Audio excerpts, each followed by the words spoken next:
Good morning, students. Today we are going to study the preparation of alcohols. The alcohols are prepared by various methods. Number one, from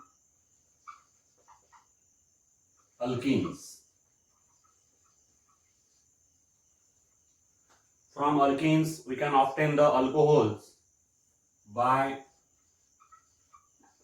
hydroboration, oxidation method.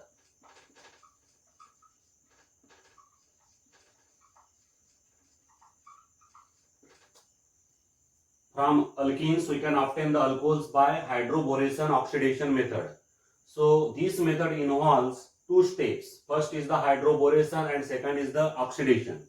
Now hydroboration is the step in which there is the addition of diborane in an alkene. Suppose here we have taken an unsymmetrical alkene, propene. Here 6 moles of this alkene are required, and this is diborane, B2H6.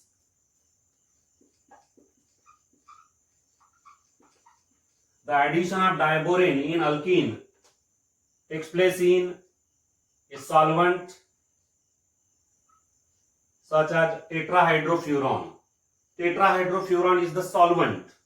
In this solvent, there is addition of this diborane in the alkene. This is an alkene. In diborane, 6 hydrogen atoms are there, and these 6 hydrogen atoms add in the molecule of propene. One hydrogen atom get added in each molecule, and every molecule of propene is therefore converted into the N-propyl group, and therefore there is formation of 2 moles of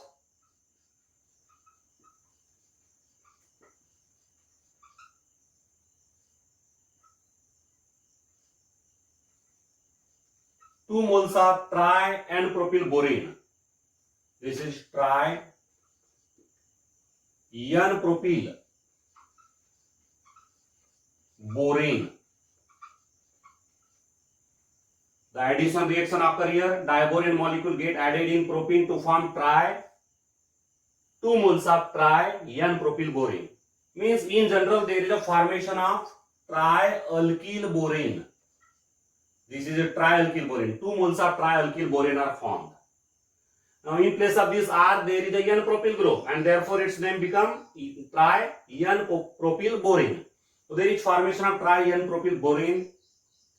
After formation of tri-N-propyl borane, the next step is the oxidation. Oxidation of this addition compound. It is then oxidized by hydrogen peroxide.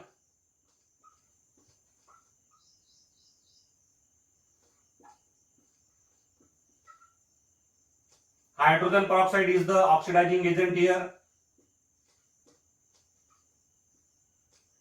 In alkaline medium, that is in presence of alkali. In presence of alkali, hydrogen peroxide oxidizes this trialkyl borane. Here 3 moles of hydrogen peroxide are required, and there is formation of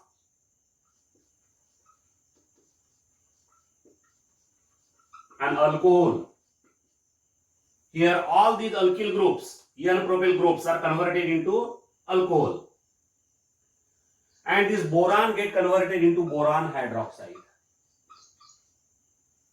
Boron get converted to boron hydroxide. So this is N-propyl alcohol.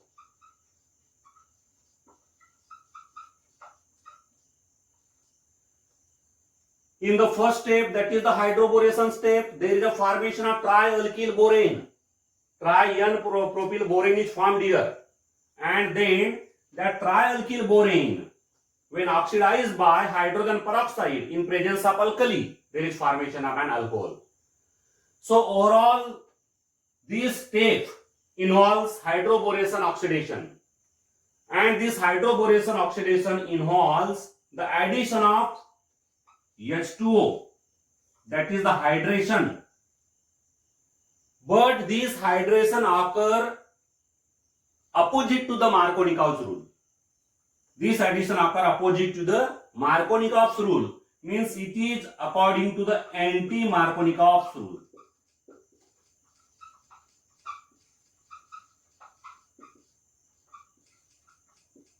The addition occur according to the anti-Markovnikov's rule.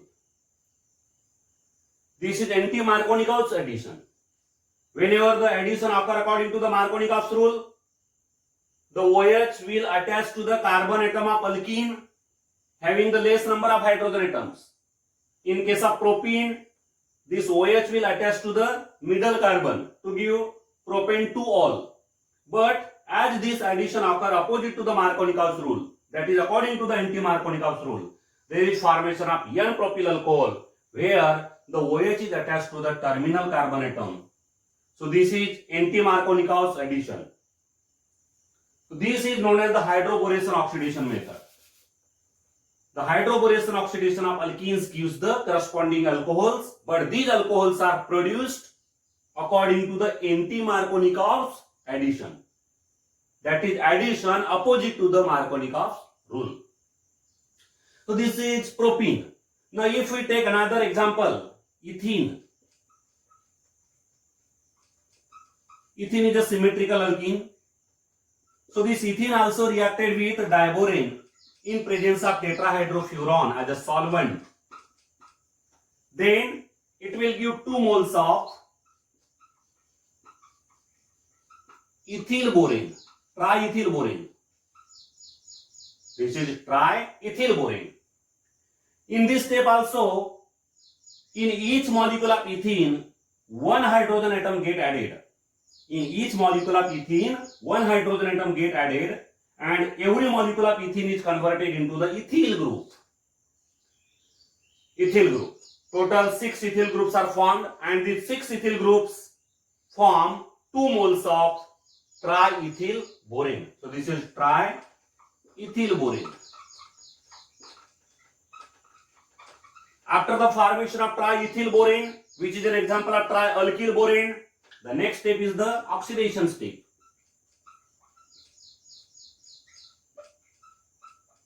The oxidation is carried out by hydrogen peroxide in alkaline medium. 3 moles of hydrogen peroxide are taken here.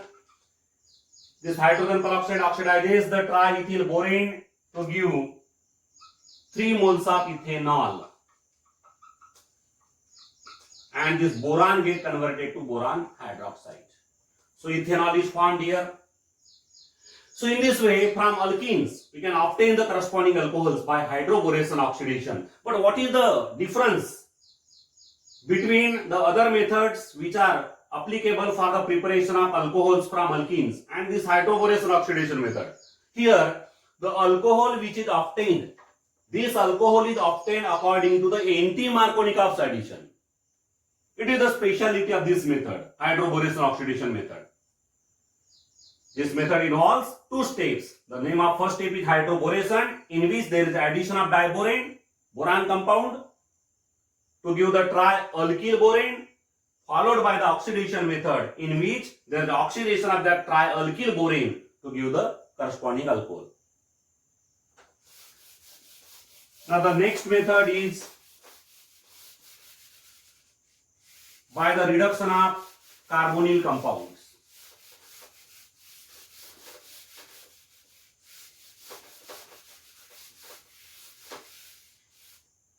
Second method, by reduction of carbonyl compounds.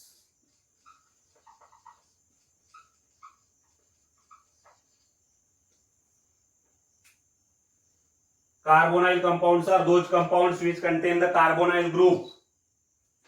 This is the carbonyl group, C double bond O. It is known as the carbonyl group, and those compounds which contain the carbonyl group are called the carbonyl compounds. The typical carbonyl compounds are aldehydes and ketones. Other carbonyl compounds are the carboxylic acids and esters also. The carboxylic acid RCOOH. It is also the carbonyl compound because it also contains the carbonyl group. The carbonyl group is present in the carboxylic acid also. The esters.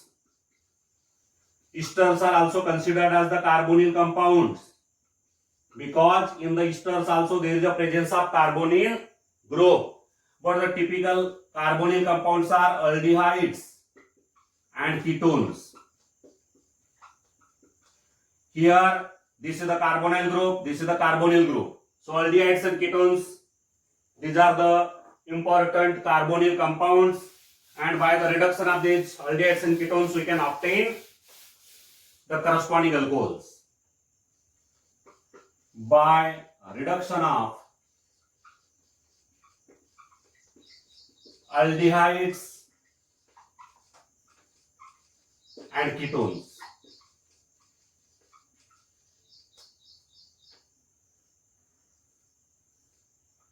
The aldehydes having the general formula RCHO are reduced by two methods. One is the catalytic method. The hydrogenation, that is the addition of hydrogen, is carried out in presence of catalysts such as nickel or palladium by heating. In presence of nickel or palladium, the molecule of hydrogen gas get added in aldehyde. During this addition, one hydrogen atom will combine with the carbon and other hydrogen atom will combine with the oxygen atom of the carbonyl group. So there is a formation of RCH2OH. RCH2OH. So this is a primary alcohol which is obtained from aldehyde. Means the aldehyde gives the primary alcohol. When we take any example, suppose we have taken acetaldehyde, which is an example of aldehyde. It is reduced by catalytic method. Then one hydrogen atom will combine with this carbon and other hydrogen atom will combine with the oxygen. So there is a formation of CH3, CH2OH. That is the ethanol. This is known as the catalytic hydrogenation or catalytic reduction. Similarly, the ketone. Ketones are also reduced in the same manner by the catalytic method. In the molecule of ketone also, the addition occurs in the same way. One hydrogen will combine with carbon, other hydrogen will combine with oxygen, and therefore there is a formation of an alcohol which is a secondary alcohol. Secondary alcohol is formed here. Suppose here we have taken a typical example of ketone, that is the acetone. This is acetone. When it is reduced by catalytic method,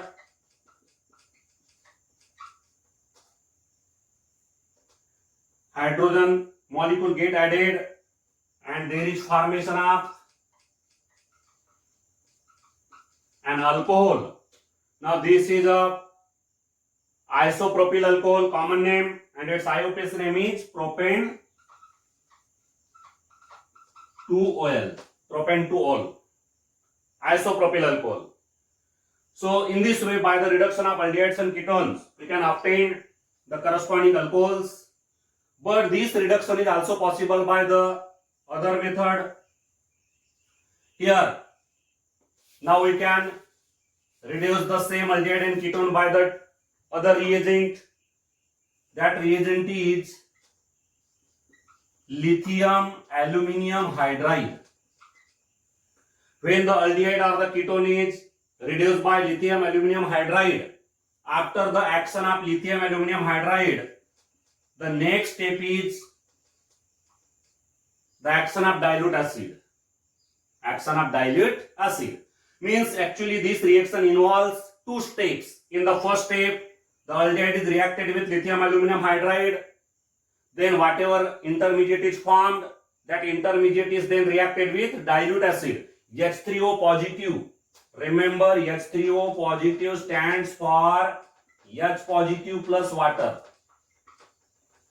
H positive means acid and water, acidified water, that is the dilute acid. Dilute acid is represented by H3O positive. So here, after the action of lithium aluminum hydride, there is the action of acidified water, that is the dilute acid, to give the primary alcohol. The aldehydes give the primary alcohol. In the same way, the ketones give the secondary alcohol. Here, when we have taken ethanol, acetaldehyde, and acetaldehyde is reduced by lithium aluminum hydride.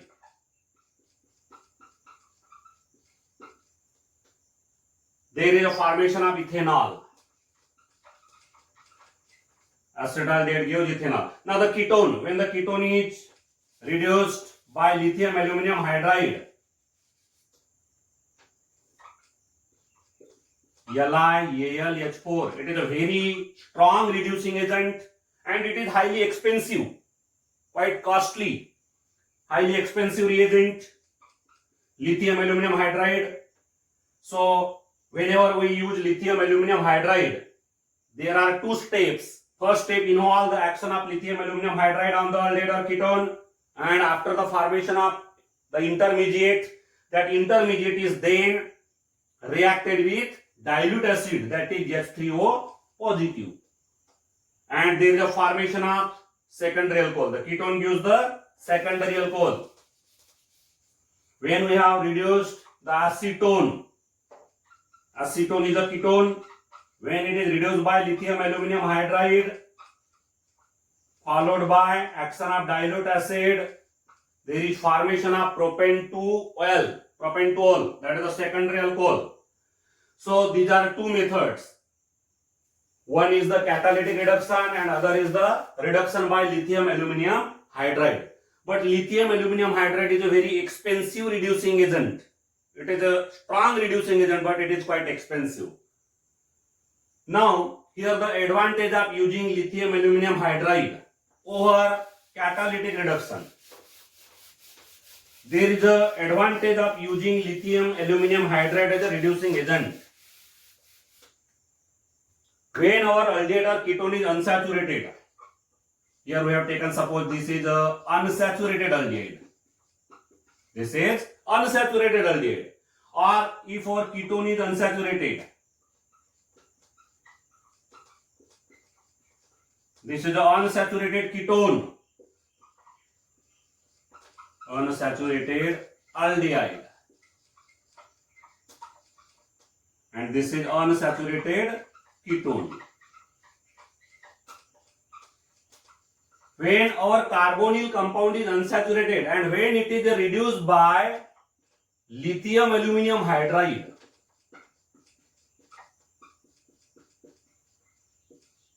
the reduction involves two methods or two steps. One is the action of lithium aluminum hydride, other step is the action of dilute acid on the intermediate to give the final product.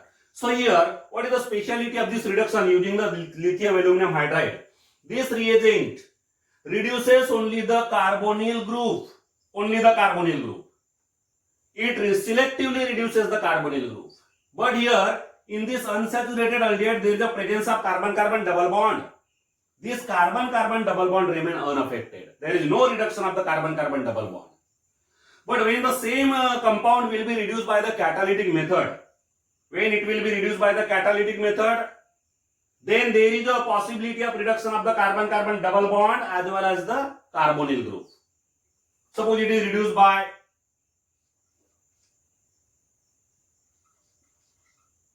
nickel and or palladium, that is the catalytic reduction is carried out, then there is a formation of RCH2 single bond CH2 CH2OH.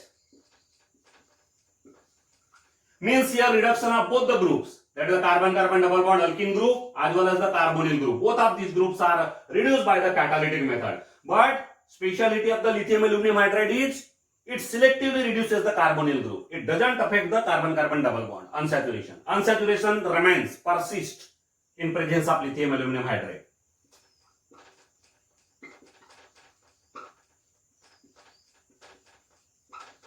So here unsaturated aldehyde is converted into the unsaturated alcohol. unsaturated aldehyde is converted into a unsaturated alcohol, and by the catalytic method, the unsaturated aldehyde is converted into the saturated alcohol. It is saturated. Similarly, unsaturated ketone. When this unsaturated ketone is reduced by lithium aluminum hydride, there is a formation of unsaturated alcohol.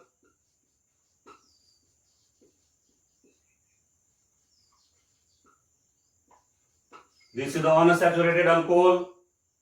But when same compound, same ketone is reduced by catalytic method, two hydrogen molecules will add. One hydrogen molecule will add in the carbon-carbon double bond, and the other hydrogen molecule will add in the carbonyl group.